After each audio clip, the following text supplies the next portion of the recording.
Order! Order! You are an incorrigible delinquent at times. Behave yourself, man!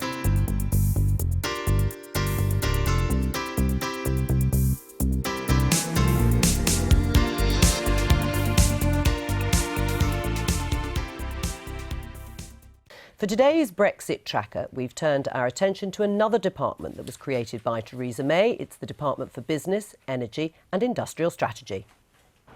Business Secretary Greg Clark's top priority will be working to ensure British firms benefit from free trade deals and continued access to the single market after Brexit. His recent letter to Nissan provided enough reassurance for the Japanese giant to not just maintain, but actually expand UK production. What other sectors will require similar guarantees? A central plank of Vote Leave's campaign was that Brexit would allow us to be rid of many EU regulations. Now ministers will have to decide which should go, while maintaining access to export markets. Responsibility for employment law rests with the Business Department. Will ministers look to change rules governing time limits on working hours and rights for temporary workers? Will London remain a leading centre of international arbitration following Brexit? Some believe leaving the EU will provide an opportunity to amend English law emanating from the EU currently that could actually make the UK more attractive for international arbitration. The UK has led the way on reducing harmful emissions, but will Brexit give the UK a chance to reset its policy, potentially even moving away from the complex EU carbon trading programme? The EU sets stringent targets for production of renewable energy across member states. Britain's Climate Change Act goes even further, so Brexit won't lead to a reversal. But it will mean the UK won't be responsible for cutting more if other countries in the EU fail to meet obligations. The EU requires member states to recycle 50% of household waste by 2020. While Scotland and Wales have similarly strong targets set by their governments, England does not, and so leaving the EU could give ministers leeway to be more lenient. These are just some of the issues Greg Clark and his team have on their plates as the government moves ever closer to triggering Article 50 and firing the starting gun on our exit from the EU by next March. And we're joined now by a former Business Secretary, the former Lib Dem MP, Vince Cable. Welcome back to the Daily Politics. No one knows what exactly was in Greg Clark's letter to Nissan, but if you'd been the Business Secretary at the time, what would you have written? Well, I think what Nissan wanted and what the car industry wanted, and needed all the supply chain industries want, the car industry, aerospace and others, is an assurance that they can remain within a customs union arrangement, because that doesn't just exempt them from tariffs, it means they don't have all the bureaucracy associated with so-called rules of origin. And I think something like that must have been in the letter. Right, but does he actually have the power to do that, Greg Clark, to give those sorts of assurances when we know at the moment that nothing has been ruled in or out in terms of negotiations? Well, Nissan seem to have been persuaded. And yes.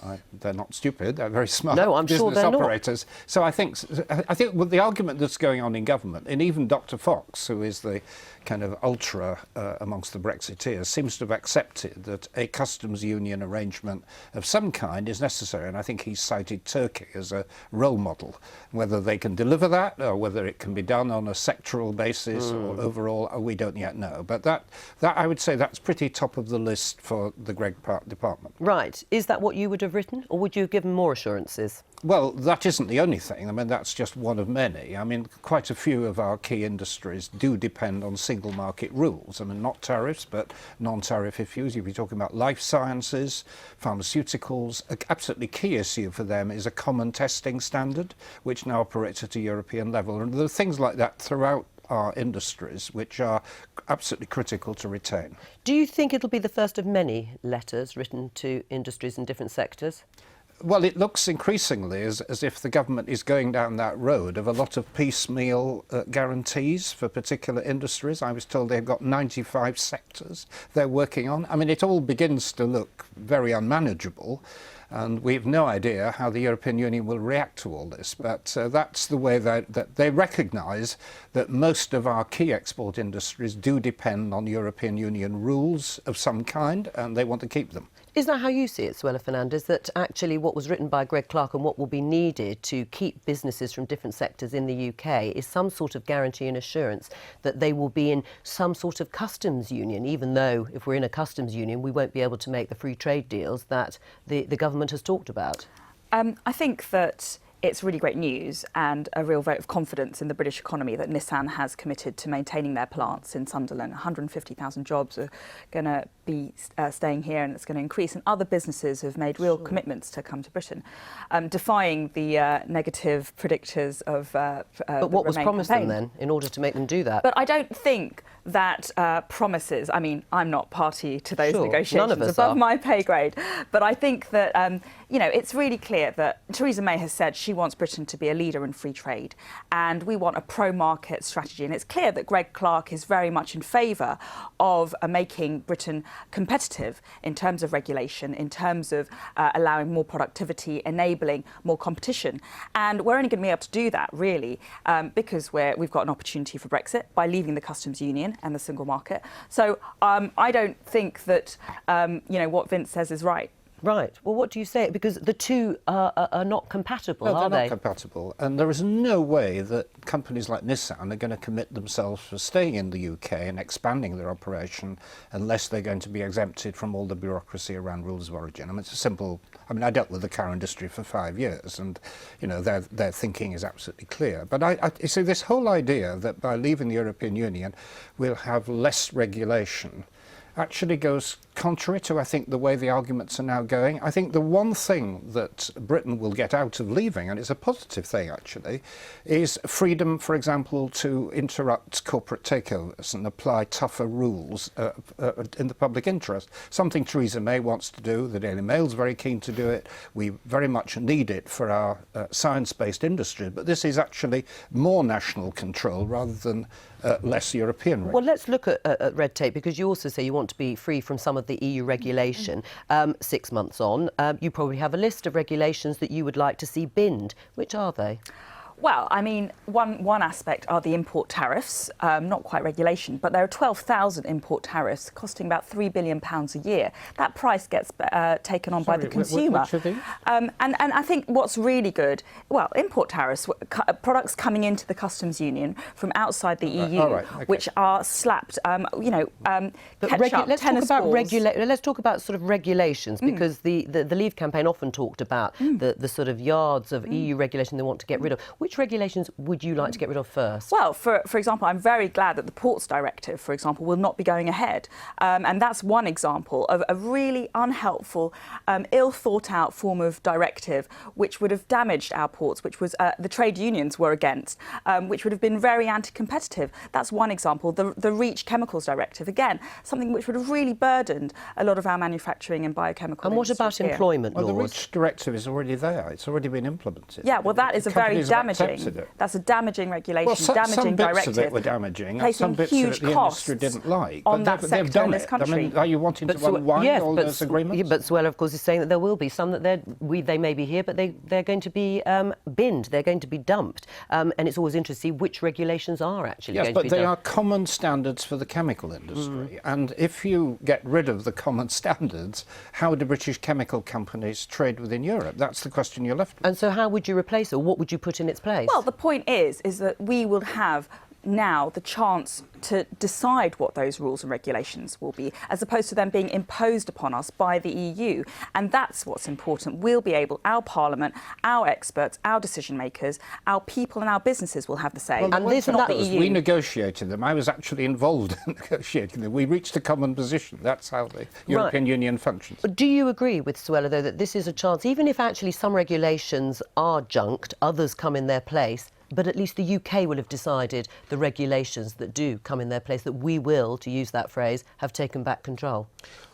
Well, yesterday on Mar, Liam Fox refused to rule out leaving the customs union.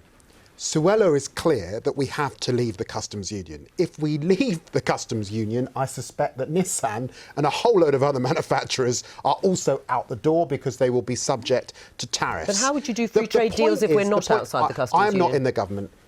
Suella's government is running the country, and they are making these rules up as we go along. What is the point of having this fancy trade department left by Liam Fox? We're going to strike all these free trade deals. If he then says, actually, we might be staying in the customs union, why is Europe going to give us this sweetheart deal, this sort of pick and mix deal? Why are they going to do that? How is that going to happen? Right, well, let's listen to what Liam Fox said since David Lammy's actually brought it up. Let's hear what he had to say yesterday on Andrew Marr's show. Would be limitations on what we could do in terms of tariff setting, which would limit what kind of deals you would do. That's quite correct. But we want to look at all the different things. It's not binary. I hear people talking about hard Brexit and soft Brexit, though it's a boiled egg we're talking about. It's a little more complex. So Turkey, for example, is in part of the customs union, but not other parts. What we need to do to before we make final decisions is to look at the costs. Right, how do you interpret that? Because there will be people like David Lammy who will say that was an indication that we're not going to leave the customs union, or that we're going to opt back into certain sectors that might make it easier for agriculture or for financial services. You are quite clear we're leaving the customs union. Well, I would like us to leave the customs union to gain all the benefits of the freedom to strike new trade deals and being free of the import tariffs and boosting our economy. And I think that Liam Fox is absolutely right, that at this stage there are lots of options. It's not a binary choice, and Theresa May, the Prime Minister, has been absolutely right in setting out the fact that there are many options, and we will have to consider what is best for Britain. I mean, did he really say anything? Did he really say anything, though, Liam Fox? That's I mean, called having your cake and eating it. Right, well, everybody wants to do that in these negotiations on all sides. But actually, what did Liam Fox really say Nothing specifically? is what he right, said. but he didn't then necessarily say we were going to stay in the customs union. He talked about it not being binary. This is the man who, before the summer, we're leaving, striking out free trade deals. Now he's talking about actually we're going to stay in and have a bit of it. They're making it up as they're going along, and given that 44% of our exports are to the EU, we should be very, very worried indeed. All right, well, let's return to the issue of regulation, because I was asking you about employment laws. We're bound by European standards at the moment. Do you think a Conservative government should roll back limits on working hours and other employment rights? I think that it needs to be considered in the mix, and I think that we need to take into account what the needs are of our employees, of our businesses, of our industries. Different industries and sectors have different needs for their workforce, and I think all of that needs to be part of a discussion, and a policy needs to emerge. Do you agree it should be part of a discussion to roll back on some of the rights that we're getting? But we'd spent 5 years looking at all this. I mean, the Working Time Directive was onerous, but Britain got an opt-out. And there are bits of it that we have opted into. I mean, are we seriously going to suggest we're going to go back to junior hospital doctors having 100-hour week after what happened last year? I mean, I don't think there's any appetite for that. The Agency Workers Directive was something that there was unhappiness in business about, but they agreed a deal with the trade unions. My understanding is they don't want to reopen it. There's very little in labour law which is now considered so onerous that Britain has got to get out of it. On climate change, comes under the Business Department's remit now, and the UK has been ahead of its European neighbours on cutting carbon emissions, I should say. But there has been criticism of the effectiveness of carbon trading programme. Do you think Brexit gives us the opportunity to try something new?